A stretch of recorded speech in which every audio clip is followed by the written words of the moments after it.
కడప జిల్లాలో జరిగే మహానాడుకి అన్ని ఏర్పాట్లు పూర్తయినాయి. 3 రోజుల పాటు మహానాడు జరగనుంది. తెలుగుదేశం పార్టీ జాతీయ అధ్యక్షుడు నారా చంద్రబాబు నాయుడుతో పాటు జాతీయ ప్రధాన కార్యదర్శి లోకేష్ పాల్గొననున్నారు. మహానాడు ప్రాంగణం పసుపు మయమైంది. కడపలో జరిగే మహానాడు ప్రధాన వేదిక నుండి మా రాయలసీమ బ్యూరో చీఫ్ గోపినాథ్ మరింత సమాచారం అందిస్తారు. చేపట్టినటువంటి మహానాడుకు సంబంధించి కడప జిల్లాలో ఇప్పటికే కూడా అన్ని ఏర్పాట్లు కూడా పూర్తి చేసుకోవడం జరిగింది. మనం ప్రస్తుతానికి మహానాడు 3 రోజుల పాటు జరిగేటటువంటి మనం చూడొచ్చు ఇదే ప్రధాన స్టేజ్. అంటే తెలుగుదేశం పార్టీ జాతీయ అధ్యక్షుడు నారా చంద్రబాబు నాయుడుతో పాటు జాతీయ ప్రధాన కార్యదర్శి నారా లోకేష్ కూడా ఈ కార్యక్రమానికి పాల్గొంటారు. దాదాపుగా గతంలో మహానాడు నిర్వహణ చాలా ప్రాంతాలు జరిగిన నేపథ్యంలో ఒక 100 నుంచి 150 మందికి ఏర్పాటయ్యే విధంగా కూడా ఈ స్టేజ్ ఏర్పాటు చేయడం జరిగింది. అలాంటిది ఇప్పుడు దాదాపుగా 300 నుంచి 400 మంది వరకు కూర్చునే రకంగా కూడా కెపాసిటీ కూడా ఏర్పాటు చేశారు. అయితే జిల్లా రాష్ట్ర వ్యాప్తంగా అన్ని జిల్లాల నుంచి కూడా పెద్ద ఎత్తున తెలుగుదేశం పార్టీకి సంబంధించినటువంటి ముఖ్యమైన నేతలంతా కూడా ఇప్పటికే వాళ్ళకు ఇన్విటేషన్లు ఇవ్వడం జరిగింది. వాళ్ళందరూ కూడా ఈ కార్యక్రమాలకు పాల్గొంటారు. మనం చూడొచ్చు చాలా అద్భుతంగా చాలా డెకరేషన్గా అందరినీ ఆకట్టుకునే విధంగా కూడా ప్రజల కోసం ప్రగతి కోసం తెలుగుదేశం అనేటటువంటి నినాదంతో మహానాడు 2025కి సంబంధించినటువంటి ఈ కార్యక్రమాలు జరుగుతున్నాయి. ఇప్పటికే పార్టీకి సంబంధించిన అధ్యక్షుడు ఆదేశాల ప్రకారం కొంతమంది కమిటీలు మంత్రులతో పాటు ఎమ్మెల్యేలు వీళ్ళందరూ కూడా కమిటీలుగా ఏర్పాటు చేసుకుని ఈ స్టేజ్ని ఈ ప్రాంతాన్నంతా కూడా పూర్తి స్థాయిలో కూడా ఏర్పాటు చేయడం జరిగింది. మొత్తం ఈ ప్రాంతం అంతా కూడా పసుపుమయం అయిందని మనం చెప్పుకోవచ్చు. చూడొచ్చు ప్రధాన స్టేజ్ ఇదే. ఇక్కడే తెలుగుదేశం పార్టీ జాతీయ అధ్యక్షుడు నారా చంద్రబాబు నాయుడుతో పాటు ముఖ్యమైనటువంటి నాయకులంతా కూడా ఇక్కడే కూర్చోబోతున్నారు. ఇక్కడి నుంచి 3 రోజుల పాటు జరిగేటటువంటి ఈ కార్యక్రమాలన్నీ కూడా ప్రారంభమవుతాయి.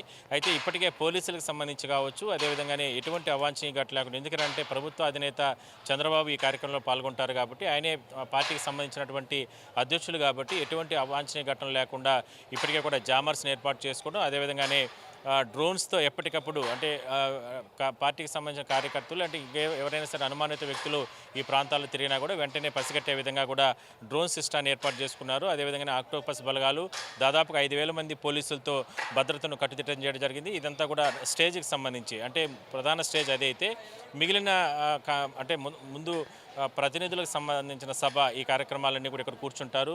ఇప్పటికే ఇన్విటేషన్ ఇచ్చిన నేపథ్యంలో వాళ్ళందరూ కూడా జిల్లాలు నియోజకవర్గాల నుంచి కూడా పెద్ద ఎత్తున ఇక్కడికి తరలి రాబోతున్నారు. వాళ్ళకి ఆల్రెడీ తెలుగుదేశం పార్టీ తరఫున ఇన్విటేషన్లు వెళ్ళాయి. వాళ్ళందరూ కూడా చేరుకోబోతారు. ఇక్కడ వాళ్ళు కూర్చుని దాదాపుగా 15,000 నుంచి 20,000 మంది ఇంకా అంతకు మించి కూడా వచ్చే అవకాశం అయితే ఉంది.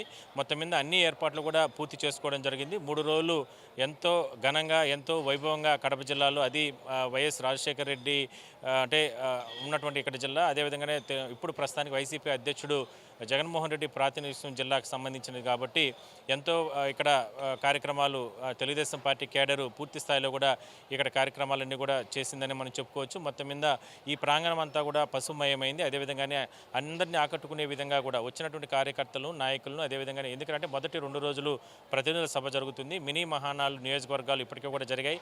ఆ మినీ మహానాల్లో కొన్ని తీర్మానాలు చేయడం జరిగింది. నియోజకవర్గాలకు సంబంధించినటువంటి సమస్యలు గతంలో వైసీపీకి సంబంధించి అధికారంలో ఉన్న సందర్భంలో అప్పట్లో రకరకాల వేధింపులు కేసులు ఇట్లా నానా రకాల ఇష్యూస్ ఉన్న నేపథ్యంలో వాటిపైన కూడా చర్చిస్తారు. అదేవిధంగానే ఇప్పటి వరకు కూడా పార్టీ పెట్టినప్పటి నుంచి ఇప్పటి వరకు కూడా తెలుగుదేశం పార్టీకి నమ్మిన వ్యక్తులుగా ఉండి అదేవిధంగా పార్టీ కోసం కష్టపడినటువంటి వాళ్ళను కూడా ఇక్కడ గుర్తించే అవకాశం అయితే ఉంటుంది. సో మొత్తం మీద 3 రోజుల పాటు జరిగేటటువంటి ఈ మహానాడుకి సంబంధించి చాలా అద్భుతమైన ఏర్పాట్లు జరిగాయని మనం చెప్పుకోవచ్చు. మొత్తం వచ్చేటటువంటి జిల్లాల నుంచి రాష్ట్ర వ్యాప్తంగా వచ్చేటటువంటి ముఖ్యమైనటువంటి నేతలతో పాటు పార్టీకి సంబంధించినటువంటి కార్యకర్తలు నాయకులకు సంబంధించినటువంటి అందరికీ కూడా రకరకాల విందుతో పాటు అన్ని ఏర్పాట్లు కూడా ఇక్కడ చేసుకోవడం జరిగింది. 3 రోజుల పాటు కూడా ఘనంగా ఈ కార్యక్రమాలు జరుగుతాయి. పార్టీ అధ్యక్షుడు అదేవిధంగానే పార్టీకి సంబంధించిన జాతీయ ప్రధాన కార్యదర్శి లోకేష్ అదేవిధంగానే ముఖ్యమైనటువంటి పార్టీకి సంబంధించిన నేతలంతా కూడా ఈ కార్యక్రమానికి హాజరవుతారు కాబట్టి ఎటువంటి అవాంఛనీయ ఘటనలు లేకుండా కూడా చర్యలు తీసుకోవడం జరిగింది. దాదాపుగా 5,000 మంది పోలీసులు 12 మంది ఎస్పీలు అదేవిధంగానే 100 నుంచి 150 మంది వరకు కూడా అడిషనల్ ఎస్పీ స్థాయి అధికారులు డిఎస్పీలు అదేవిధంగానే సిఐలు ఈ స్థాయి అధికారులను కూడా ఏర్పాటు చేసుకున్నారు.